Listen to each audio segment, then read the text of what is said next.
मात्र पुलिस की परिवार की जिम्मेवारी नहीं है। ये तीनों लड़कों का करियर बर्बाद हो रहा है परमानेंटली, इनका भविष्य बर्बाद हो रहा है परमानेंटली।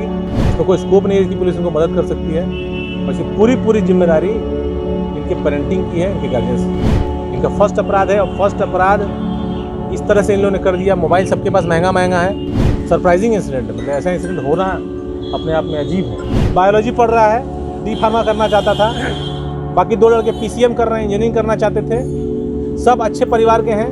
पटना के शास्त्री नगर थाना अंतर्गत शिवपुरी चौक स्थित आभूषण की एक दुकान में लूटपाट के मामले में 3 छात्रों को गिरफ्तार कर उनके पास से लूटे गए आभूषण और हथियार बरामद किए गए हैं। पटना के वरिष्ठ पुलिस अधीक्षक उपेंद्र शर्मा ने रविवार को बताया कि मामले में भागलपुर जिला के नवगछिया निवासी शुभम कुमार, भोजपुर जिला निवासी करण कुमार एवं आदित्य हर्षवर्धन को गिरफ्तार किया गया है। उन्होंने बताया कि इन तीनों लड़कों को उनके अभिभावकों ने पटना में कोचिंग में पढ़ने के लिए भेजा था। तीनों लड़के पटना के SK पुरी स्थित एक कोचिंग संस्थान में 11वीं एवं 12वीं के छात्र हैं। लड़कों के पास से लूटे गए सोने और चांदी के आभूषण के साथ 2 मोटरसाइकिल, 1 पिस्तौल, 1 मैगजीन, 15 कारतूस बरामद किए गए हैं। आरोपियों को पकड़ने के लिए पुलिस टीम उस लॉज में 36 घंटे तक किराएदार के तौर पर रही, जहां तीनों लड़के रह रहे थे। इन लोगों से जब पूछताछ हुई तो ये इन लोगों का पहला अपराध है। अभी तक रिकॉर्ड्स में भी हम लोगों ने जेल के आंकड़ों में इनको सर्च किया तो अभी तक कुछ मिला नहीं है। 2 लड़के इसमें नवगछिया के हैं। शुभम कुमार, इसी का लॉज था, यही लॉज में रूम लिए हुए था। ये भी नवगछिया का रहने वाला है। इसका दूसरा सहयोगी जो है वो यहाँ अपराध करने के लिए आया था, इसी का हम उम्र है। वो हालांकि भागलपुर में रहता है, वो पटना में नहीं पड़ता है। करण कुमार दूसरा लड़का है जो कि मूलतः भोजपुर जिले का रहने वाला है, यहाँ शास्त्री नगर इलाके में किराए पे रहता है। एक लड़का और है आदित्य हर्षवर्धन, ये भी भोजपुर का रहने वाला है, लेकिन इसका अपना यहाँ आवास भी है। अनीसाबाद गोलंबर के पास, साईं मंदिर के पास एक फ्लैट है। ये तीनों लड़के यहाँ पटना में इनके परिवार वालों ने, गार्जियंस ने कोचिंग के लिए यहाँ भेजा था। SK पुरी में एक कोचिंग इंस्टीट्यूट है, टॉपर्स गाइडेंस, वहाँ ये लोग 11th 12th की पढ़ाई करते हैं। और सोशल मीडिया के ज़रिए इन लोगों ने बहुत सारी मूवीज़ देखी। अपराध में इन लोगों ने बहुत अलर्टनेस ही बरता, जो पूछताछ में इन लोगों ने बताया। जैसे आप लोग देखे होंगे, आप लोगों को पता चला होगा कि जब अपराधी घटनास्थल पे पहुंचे तो इन लोगों ने हाथ में ग्लव्स पहना था, सर्जिकल ग्लव्स जो हम लोग पहनते हैं, जो आपका कंपाउंडर वगैरह पहनते हैं। तो पूछने पे क्यों पहना था, तो मेरा काउंटर पे फिंगरप्रिंट नहीं आया। तो ये कहाँ से सीखे, तो ये सिनेमा देखे तो उसमें सीखे। कपड़ा सबने बदल दिया। रास्ते में इन लोगों ने कपड़ा, भागते वक्त जो पार्क है, एनर्जी पार्क, उस गली में इन लोगों ने कपड़ा फेंक दिया था। और जानबूझ के इन लोगों ने बहुत ही ब्राइट कलर का, लाल रंग का कपड़ा और ब्लू रंग का कपड़ा पहना था। उसी दिन खरीदा हुआ कि पुलिस फ़ोटो देख के पीछा करेगी तो कपड़ा बदल देंगे तो हम लोग पहचान नहीं होगा। सब ने हेलमेट पहना था ताकि किसी का चेहरा नहीं आए। दिमाग की कमी नहीं है, बुद्धि बहुत है, गाइडेंस की भारी कमी है। कोचिंग संस्थान ने भी ध्यान नहीं दिया कि उसका स्टूडेंट क्या कर रहा है।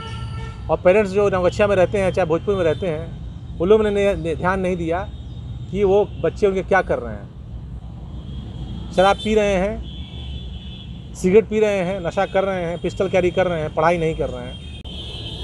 इस शास्त्री नगर थाना क्षेत्र में शिवपुरी मोहल्ला है, वहाँ रात में लगभग 8:30 बजे एक स्थानीय महावीर ज्वेलर्स हैं, बहुत छोटी सी हम्बल सी दुकान है, नया ही शुरू हुआ है,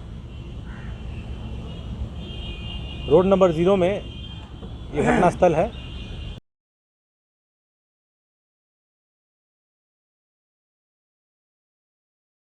करते हैं और कुछ कैश रहता है वहाँ 20 से 25 हज़ार रुपये, उसकी लूट होती है। इसका FIR हम लोग दर्ज करते हैं। घटनास्थल पर तत्क्षण उसी मौके पर SP सिटी पहुँचे थे और हम लोगों ने इसका अनुसंधान प्रारंभ किया था।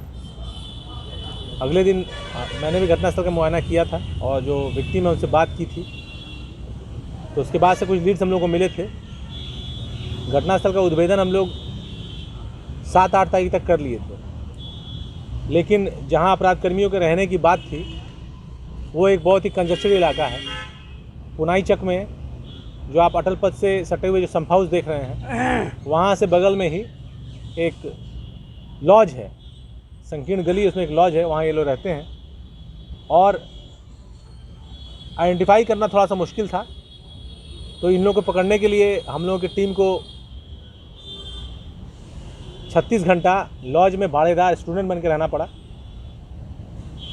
उस लॉज में हम लोगों ने मकान मालिक से बात करके कमरा भी लिया, यह एसर्टेन होने के लिए कि कौन आदमी अपराधी है, क्योंकि उसमें 3-4-5 कमरे हैं, तो कई लड़के रहते हैं पढ़ने वाले।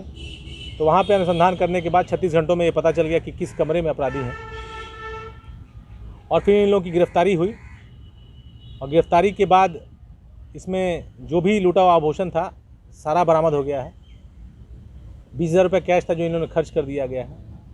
रूम में जब रेड हुआ तो रेड से ये बात प्रतीत हुई कि रूम की इस अवस्था को देखकर ये लोग नशे में पूरी तरह से लिप्त हैं।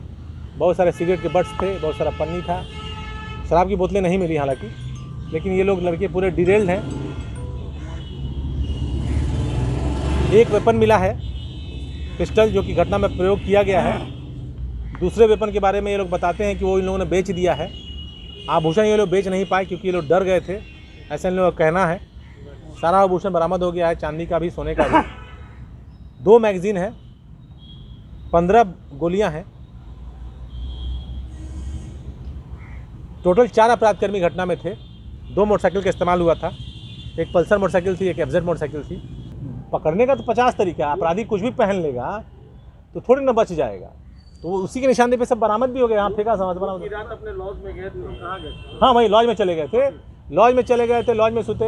एक लड़का अपना दोस्त है यहाँ जो अहिसाद में रहता है, वहाँ चला गया। वैसे ही किया इन लोगों ने। अब तक सामान नहीं बेच पाए थे, पहला क्राइम था, क्राइम हो गया, लेकिन उसके बाद बेचे कहाँ? पेपर में छप गया था, हर पेपर में, तो लोग डर गए थे। लेकिन इतना बड़ा अपराध कर देना, ये कारण सिर्फ इतना है कि 15 महीने से जब से लोग पटना में हैं, ना पेरेंट्स ध्यान दे रहे हैं, ना कोचिंग वाला ध्यान दे रहा है, और रेंटर जिसके यहाँ ये है उनको तो ध्यान देने की आवश्यकता है नहीं। एक बाइक इसके दोस्त की है, उसको जानकारी नहीं है कि वो लूट करने गया है, वो मांग के ले आया था एफजेड बाइक जो है।